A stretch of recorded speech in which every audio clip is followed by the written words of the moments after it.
O ERJ 2023, ela trouxe essa questão aqui que envolve abelhas. E a questão fala que o ciclo de vida das abelhas é um exemplo de partenogênese, processo em que novos indivíduos podem nascer de óvulos não fecundados. Então, para quem não lembra o que é partenogênese, a UERJ dá uma dica, mas vamos lá. Parteno, do grego, significa virgem, né? E gênese é origem. Então, é origem no virgem, originado do virgem. O que é o virgem? No caso, é o óvulo não fecundado. Você vai ter, então, óvulos que não vão ser fecundados por espermatozoides e mesmo assim vão se desenvolver e gerar um indivíduo. Neste caso aqui, o que acontece, que o texto até vai pincelar, é que a rainha, que é a fêmea responsável pela reprodução de uma colmeia, ela vai produzir óvulos. Esses óvulos podem ter dois destinos. O óvulo pode ser fecundado pelo espermatozoide do macho, e aí, quando eu tenho o óvulo N fecundado pelo espermatozoide N, eu vou formar um zigoto 2N diploide. E aí, ele vai formar uma fêmea. Por quê?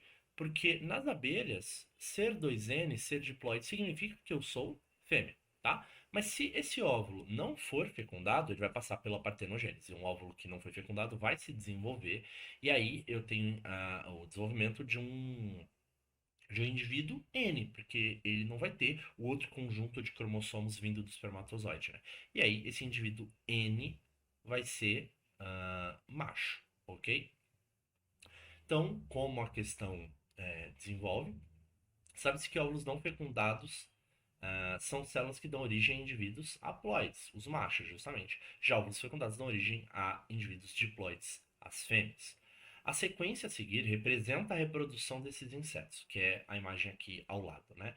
Considere uma espécie de abelha que apresenta um cromossomo transmitido apenas por espermatozoides. Então tem um cromossomo que só está em espermatozoide. Faz até sentido quando a gente entende a questão no final. Quando um desses espermatozoides que carrega esse gene quando um desses espermatozoides fecunda o óvulo, todos os demais cromossomos paternos são destruídos, permanecendo somente os de origem materna. Então, esse N aqui representa o conjunto de cromossomos que está sendo passado pelo pai ou pela mãe. Então, o óvulo tem lá o seu conjunto N de cromossomos, o espermatozoide também. Mas nesse caso aqui, ele está falando que o espermatozoide que carrega esse gene, esse espermatozoide, quando ele for fecundado por um óvulo, ele vai ter seus próprios conjuntos, né, os conjuntos de cromossomos maternos destruídos. E aí, em vez de formar um zigoto 2N, vai formar um zigoto N, porque não vai ter o conjunto N do macho, tendo apenas o conjunto N das fêmeas. Então vai gerar um zigoto N, que não vai formar uma fêmea, né? Vai formar um macho, um zangão, tá?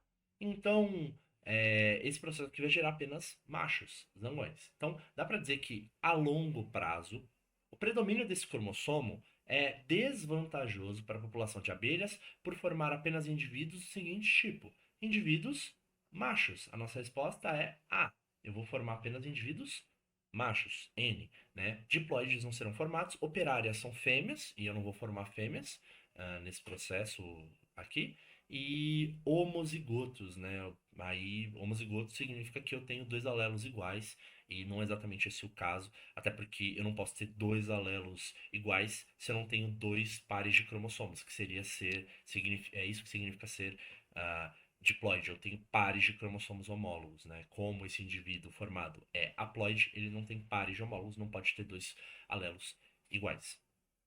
Então tem que ser tudo bem? Vale dizer, caso tenha surgido a curiosidade, né? As fêmeas são 2N, né?